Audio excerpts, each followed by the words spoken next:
係嗰網友嗱，Donald Trump 就已經係即係對大部分嘅呢個對美國有大量出口嘅國家咧，就宣布咗關稅，即係剩翻兩個國家啫。你估到嘅，印度同台灣呢兩個國家嘅關稅咧唔多嘅，咁於是啲人咧就計到佢實際上嘅有效關稅率咧 ，effective 呢個 tariff rate。因為有啲嘢豁免嘅，有啲咧就入咗第二條數入邊嘅，咁所以有一個 overall 嘅，其實整體嘅關稅係幾多錢？而呢個咁嘅關稅會對嗰個呢一個CPI 嘅影響係幾多？我唔應該講係通脹，因為嗰個咧可能係個 price readjustment， 但係對於個 CPI 咧消費物價指數咧係會有幾多嘅影響？咁而喺咁嘅情況之下咧 ，Donald Trump 好緊張一樣嘢咧，就係減息。主要係因為咧減息咧會刺激個經濟，因為佢又驚衰退啦，同埋咧減息咧會減輕美國嘅利息負擔。而家咧就每個年啊，美國係淨係嗰個聯邦嗰個債項嘅比息咧係超過1萬億嘅，呢個係佢好驚個赤字咧就好高。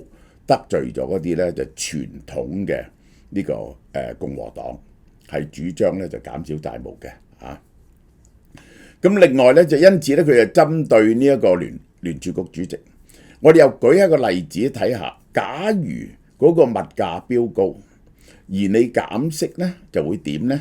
就有人做過呢樣嘢喎，最近幾年啫喎，唔係好耐啫喎，就土耳其總統埃爾多安，我哋睇個結果係點？好啦，嗱呢一盒咧就係呢一個 Q10啊，呢個 Q10啊，好多人買噶啦，唔需要講噶啦，呢個就係認為好有效嘅呢個240粒，呢個就好抵嘅，第一盒9折，第二盒7折。仲有咧呢9隻嘢咧 ，Urian 純素主義，結果好多網友支持用純素嘅護膚品，你真係用下，你真係用下。我所有朋友都打電話俾我，個體驗感非常之好，我嘅體驗都係非常之好。好啦，嗱呢個就係個關稅嚇，去到而家公布咗最犀利係巴西啦，40% 以上有啲咩國家，大部分喺呢度啊，大部分喺呢度。其實大部分介乎30同40，40以上好少嘅，就係巴西50、寮國呢個緬甸。柬埔寨呢幾個國家係乜嘢？呢幾個國家，呢啲國家咧，主要都係同中共關係好密切嘅。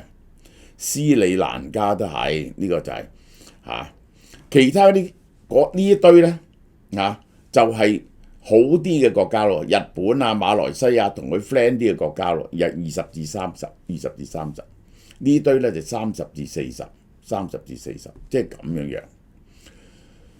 好啦，美國關稅衝擊嘅規模嚇，美國2020年貨物進口大概32000億美金，專家將佢所有嘅 rate 計晒，因為每個項目都有啲唔同，每個國家都唔同，究竟多多少少。而家個 effective 個 rate 咧係20% 有效關稅，如果佢唔減嘅話，最新嗰個加埋歐盟同埋墨西哥嗰30啦。但又有墨西哥、美國、加拿大又豁免咯，所以你拉勻晒整體咧就係20%。根據專家講咧，美國歷史上從來未曾試過咁樣加關稅，就算喺大衰退嗰時咧，出名嗰個 Gasco Act 咧都冇加到咁，由 effective 美國嘅 effective 關稅咧係2點幾3%嘅啫，一下加到20%。如果你計2成咧，關稅收入咧就係6400億美金。哇！咁呢個我要讚揚啊 Donald Trump。如果佢咁樣就真係減咗好多赤字喎，個赤字可能係減翻落去15000億美金到啦。呢個就係好啦。如果係咁咧，而家嗰個核心通脹咧就係2.6到2.8。呢6400億美金咧，除翻美國嘅 GDP 咧，佢大概係2.61%，兩條數加埋咧係5% 嘅 CPI。啊。傳統嚟講咧，咁咧就要加息噶啦。但係 Donald Trump 你知咧，日日鬧鮑維爾係傻噶嘛你知佢反覆都幾犀利嘅，又話炒鮑維爾，又話唔炒，因為嗰啲人叫佢你唔好炒鮑維爾，你炒鮑維爾咧就係美金嘅信用就好大鑊。呢個就係因為咧原來美國嘅聯儲局係照總統嘅意願做嘢嗰時咧，就冇人相信你噶啦，因為咧總統係 politically elected，結果總統咧就一定係傾向咧使多啲錢嘅，呢個就係嚟到挽救經濟嘅，就唔會好似聯儲局中立咁樣、獨立咁樣去對抗通脹，維持一個合理嘅呢個貨幣供應。好啦，佢而家咧就整一樣嘢出嚟，佢本來咧就鮑維爾嘅任期咧就到5月嚇。咁佢咧就又話炒又話唔炒，而家佢做咗啲小動作，大家好擔心。市場擔心，如果高通膨嘅情況之下反向操作減息啊，就會削弱咗聯準局嘅公信力。於是咧我解釋俾你聽，你加咗，你如果去到5% 嗰刻，會唔會產生呢個係一個 price adjustment， 所以我用字咧都好小心啊。佢就係一個 CPI 嘅升幅啊，但係啲人你去買嘢真係見到物價升喎，咁你會唔會覺得有通脹？如果你有覺得有通脹呢，你就要求加人工啦，係咪啊？嗰啲業主又要求加租啦，咁樣就真係有通脹，就變咗一個持續嘅通脹，陷入一個 vicious cycle， 互相加強。減息喺呢個時候咧係弊大於利嘅。其實咧我都解釋過，呢一個 one off 嘅 price adjustment 喺兩種情況之下就會變咗一個 ongoing 嘅 inflation。第一就係人哋嘅心理覺得有通脹，第二就係個供應鏈啊出現 disruption。因為咧你個關稅咁高啊，有啲高有啲低啊，咁係咪要搬啲供應鏈啊？一般供應鏈咧，你唔係立即搬得噶嘛。於是咧，就某一啲環節就冇貨，一冇貨咧就會令到嗰個價錢咧持續上升啦。好啦，呢個係佢可唔可以短期？但係呢個做到5月咧，我驚 Donald Trump 等唔到，佢炒唔炒到鮑維爾咧？白宮現已經解除鮑維爾嘅合法性，國家經濟主任話明呢件事正被研究。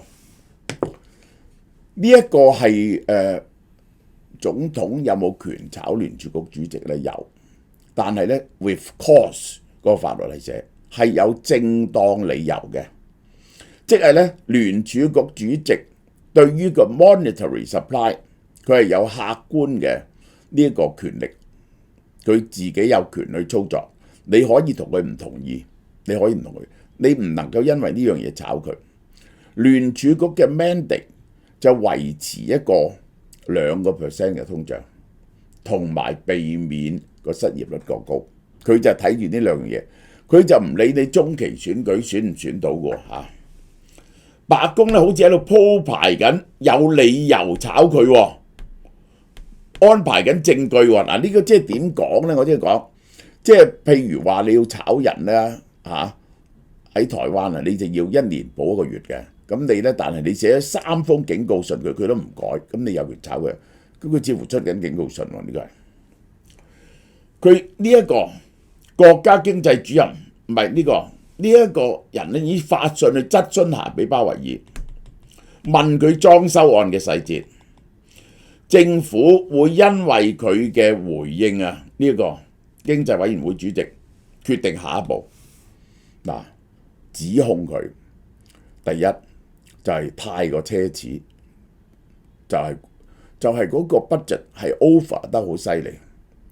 佢話一係咧你就故意係咁做，一係咧你就係控制唔到，俾手下嗰啲人咁做。而且人哋喺國會問你嗰時咧，有啲 item 你又冇喎，你係咪向國會車大炮先？咁樣係咪揾到理由炒鮑威爾呢？政治同法律風險解除 Fed 主席唔容易，但如果有正當理由呢，佢就可以試下炒喎，一定打官司㗎呢單嘢。好啦，美國總統管理與預算辦公室呢個就係總理呢個 What 就係 budget 辦公室，關於聯準局總部翻修專案嘅嚴重關切，總統對於你喺聯邦儲備系統嘅管理極度憂慮，努力修正你嘅財政問題，本來係想你改到多啲財政紀律，你就推動咗一個好奢侈嘅華盛頓總部翻修計劃，本來話用10幾億，而家變咗做20幾億，超支7億美金喎。好啦，超支7億唔好講啦，但個計劃內容咧包括屋頂有個露台花園、VIP 私人餐廳、有電梯去嘅水景設施、頂級大理石，你點解要咁奢侈？而且咧呢個計劃咧係同政府嘅規範咧唔同，每個員工有512尺嘅辦公室，500尺嘅房啊，遠高於 OMB 建議嘅呢個 budget office 150尺，你大咗3倍。相較之下，其他聯邦機構翻修嘅成本咧，都遠遠低過你呢個成本。你使咗20幾億、10幾億，你就超支7億。好啦，Donald Trump 同佢高層官員近日升高對鮑威爾嘅批評，係咪鋪緊炒佢嗰條路呢？特別係聚焦緊聯總會總部27.5億美金嘅翻修，超出7億。管理預算辦公室嘅主任Watt批評佢嚴重失職。呢個嚴重失職係唔係一個 cause 去炒佢？翻修按實際情況澄清，呢個聯儲局澄清，翻修資金咧唔係來自納稅人嘅，而係來自聯總會自己嘅收入。聯總會咧係有錢賺嘅，嗰個聯準會嘅收入咧就唔關政府事。點解呢？因為聯總會咧賺到錢咧，佢係兩條數嚟嘅，管呢一個貨幣嗰個係嗰個 board 咧係 under 總統，但係聯準會咧每年咧都會拆出拆入啲利息就賺錢，係屬於啲銀行嘅喎。你去睇下嗰個貨幣戰爭咧，佢就唔明點解其實聯儲局係兩個聯儲局，呢啲錢咧就算唔係裝修咧都唔 Q 關你事，唔係政府嘅錢，就會派一息俾嗰啲大銀行。聯準會官網新增呢一個 question and answer， 否認興建貴賓餐廳等奢華項目，冇，你講嘅 item 咧係冇。喺6月嘅國會聽證會，共和黨參議員 Tim Scott 對於聯總會翻修案表達強烈不滿。佢喺呢個咁困難嘅時候，聯總會花費幾十億美金對華盛頓特區嘅辦公室進行咗奢華嘅翻新。鮑威爾喺聽證會強調，一定要裝修喎，冇 VIP 餐廳、大理石、專用電梯或者花園。但係美國國家首都規劃委員會嘅官方項目清單咧，就列有好多項佢否認嘅設施，於是佢話佢車大炮。國會聽證會車大炮咧可以一樣犯法嘅嘢嚟㗎嚇，但係你要知道係咪蓄意車大炮，還是大家嘅 understanding 唔同咧？呢個界線咧就好模糊嘅，呢個就係大家睇下聯儲局翻修嘅情況。喂，聯儲局係中央銀行，中央銀行梗要似樣啦，係咪？聯儲局大樓裝修呢個就係 Fed 嘅裝修費醜聞正被政治化，用嚟質疑鮑威爾嘅管理能力。你一係就犯錯，唔應該咁奢侈，或者講大話，或者講大話。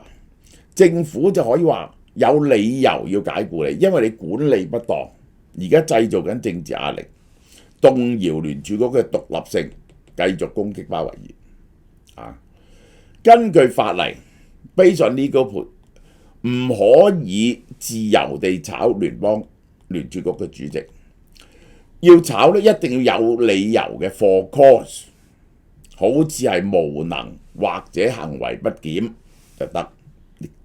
呢個就係呢個嚟保證聯儲局嘅獨立然後咧就唔會因為政治影響力而作出貨幣供應。如果唔係咧，每次選舉就印錢咯，係咪？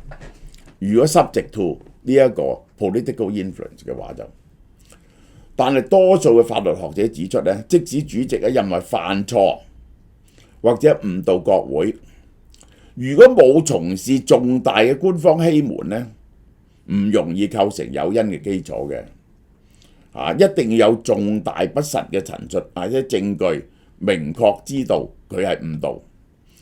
有啲部分學者僅因講大話或者犯錯而係要構成呢個合法解僱嘅法定理由咧，唔係總統話嘅，要經過司法程序、國會調查認定嘅。即係咧，你話佢 incompetence 無論話佢 incompetence 或者 misconduct，要國會做出調查或者司法機構起訴佢，然後總統先可以炒佢。唔係佢做咗啲嘢，總統覺得佢無能或者覺得佢係 misconduct 就可以炒佢。呢個就係法律專家嘅意見啊。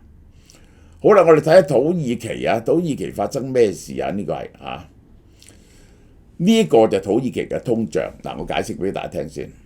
土耳其嘅利率咧，去到呢度，佢減利率。土耳其嘅通脹咧好犀利啊，去最高去到80幾個%。去到呢度咧，佢減利率。呢個係實質利率。結果長期咧，土耳其咧係負利率。結果喺負利率之下咧，個通脹就猛升啦。呢個就因為埃爾多安咧就話通脹嗰陣時咧應該減利率。呢個就係同 Donald Trump 講嘅嘢咧係一樣。喺呢度減利率，呢度減利率，結果咧係掉頭2023年猛抽翻上去成50%個利率係。個問題咧，美國土耳其同美國一樣，長期嘅貿易赤字，經常帳嘅赤字，經常帳嘅赤字咧，如果你用印銀紙去解決嘅話咧，咁就一定造成呢個貨幣貶值噶嘛。呢個就係連續降息。土耳其埃爾多安覺得呢個經濟好唔掂，聯儲局通脹好犀利。佢話唔係嘅，點樣減低嗰個通脹啊？就唔係加息，要減息，減息成本平啲，咁呢啲貨幣平啲咯。呢個係 Donald Trump 嘅 common sense。2021年9月起，土耳其央行喺高通脹61%之下咧，連月降息，由19%降到5%，降咗1400個基點，使到實質利率長期為負。呢個就係呢度，呢個就係負利率。結果個通脹就飆上去。呢個 Donald Trump 啲人咧係唔睇歷史㗎，呢個係唔睇歷史㗎，呢個係。通脹及貨幣貶值失控，結果通脹飆到85.5，里拉對美元貶值80%。咁你里拉貶值入口啲貨梗係貴啦，消費者同企業信心崩潰。好啦，佢喺2021年9月推行呢種經濟政策，結果咧證明咧係徹底失敗嘅。結果要抽翻上去，仲痛，仲衰過做女嗰陣時。喺呢個位，2023年喺呢個位，由呢度開始，呢開始抽翻上去，冇負咁多利率。2023年6月，土耳其新任財長同央行推行翻傳統正統嘅貨幣政策，利率回升到60%。但係呢個階段呢2年哇大鑊咯！呢2年加呢個土耳其嘅經濟重傷，呢2年土耳其嘅經濟重傷。好啦，20% 左右嘅企業淪為僵屍企業，央行用500億美元外匯儲備嚟維穩，實質 GDP 同投資速度大幅度下降。當你喺高通脹嗰陣時候，而維持一個低利率會發生咩事啊？會發生咩事啊？我問下大家，喂，經過金圓券我哋都知道啦，啲人邊個問銀行借到錢出嚟，嗰個就發達啦。只要借到錢出嚟咧，佢就去囤積物資，於是等嗰啲物資起賣翻出去，即係佢還俾銀行嘅錢咧係越嚟越平，因為貨幣貶緊值啊嘛。你唔使嘅，你借咗啲貨幣出嚟，你換咗美金，你咪發達咯。嗰時金圓券就係咁啊嘛。而家 Donald Trump 要求咧就係嚟緊，因為關稅嗰個貨幣一定調上去，即係嗰個關稅嗰個 CPI 一定調上去。你要求聯儲局減稅，其實呢個 Nixon 試過嘅，喺1972年嗰時 Nixon 就係咁做，就叫聯儲局主席呢個減息，聯儲局主席唔肯，佢咧就好似鮑威爾咁，佢咧就宣布下一任聯儲局嘅總裁，而家 Donald Trump 可能咁做，嗰個聯儲局總裁咧主席咧就減息，結果通脹高。結果通脹好高，失業又高，呢個就叫 stagflation 啦。嗰10年美國你投資美國股票咧，10年後你仲係輸60幾個%。好啦，大規模關稅一定抬升物價，驅動核心通脹升翻5%。如果當局反其道而行，執意降息或者更動央行領導咧，個通脹就會每個人都 expect 通脹，於是個通脹就會真係惡性循環，最終結果到最後都係要大幅度加息。如果唔係個貨幣就不停貶值，個通脹不停上升。土耳其案例已經證明長期降息加劇通脹失控，再逆轉加息嗰時咧，好多企業倒閉、貨幣崩盤、外資撤離嘅沉重代價。好啦，嗱，我介紹呢隻手臂式嘅電子血壓計係好容易操作嘅，綁喺手臂度係雙用戶可以用2個人呢個係咁就係記低你99次嘅，係我讀出嚟嘅，一目了然。世界衛生組織嘅血壓分類指示，容易 USB 供電，4粒 AA 電池，居家外出都得，呢個嘢係現金券買3000蚊送呢個純素呢隻乳木果柔韌手霜呢一隻洗面乳，呢一隻好好用喎，我用過係5000蚊咧就送我頭先講呢個啦，血壓計啦同埋呢個韓國呢個冇喺呢度嘅 Ground Plan 保濕凝膠269蚊嘅，大家多多支持下。好啦，嗱7月1號咧。就有個 loyalty program 嗱，呢個係點呢？第一，你喺6月30號前買咗呢2種 NMN， 點解推進呢樣嘢呢？係想你食過嗰啲人去誠心推薦親友食，你知唔知啊？喺7月1號到7月31號，你咧去介紹俾朋友咧，你就會獲得獎賞。受薦人。即係我叫個朋友嚟到買成咗嗰單消費，佢嚟買一盒咁你咧佢就會話俾你聽係邊個推薦嘅，你要俾個電話號碼佢。嗱，我嚟買係阿松介紹我嚟嘅，咁阿松嘅電話號碼係幾多？睇過阿松真係買過 NMN 嘅咧，你就會得到乜嘢優惠咧？我講俾你聽。如果買下邊呢隻 Life MMN Collagen 咧，即刻每盒咧就減100蚊，即係咧700幾蚊變咗600幾蚊，700幾蚊變咗600幾蚊。如果係買呢隻咧， 2700幾蚊嘛。上個月到6月31號咧送多啲嘢，到7月1號咧就送少咗啲嘢㗎啦，因為華國個優惠到6月31號嘛，佢哋送少咗1、2樣嘢，但係引入呢個 loyalty program， 你嗰個新嚟嘅人買一盒呢個，只要話阿松介紹我嚟嘅，我睇過阿松俾個電話號碼，阿松係買過嘅，我哋做咗呢樣嘢，你即刻減100蚊，700蚊你就變咗600幾蚊，然後咧阿松咧就會俾100蚊電子現金，你明唔明啊？即係阿松可以介紹1000人嚟喎，佢多咗1000蚊電子現金券喎，佢介紹1個人嚟買一盒，介紹人嗰個就有100蚊，被介紹嚟嗰個就減100蚊，上邊嗰隻咧介紹人咧就有200蚊電子現金券，被介紹嗰個咧減200蚊，2700幾蚊減到2500幾蚊，清楚啦嘛？明唔明啊？呢個係個 loyalty program， 你買過嘅人咧就可以介紹朋友嚟買，你嘅朋友嚟買嗰陣時咧，你就話我係阿松介紹嚟嘅，阿松係幾號電話號碼，就立即知道阿松有冇買過，因此你買嗰陣時咧就會平200蚊或者100蚊，然後咧就係你成交之後咧，就會將200蚊電子現金券、100蚊電子現金券咧打落阿松個戶口度，佢又拎住可以買嘢。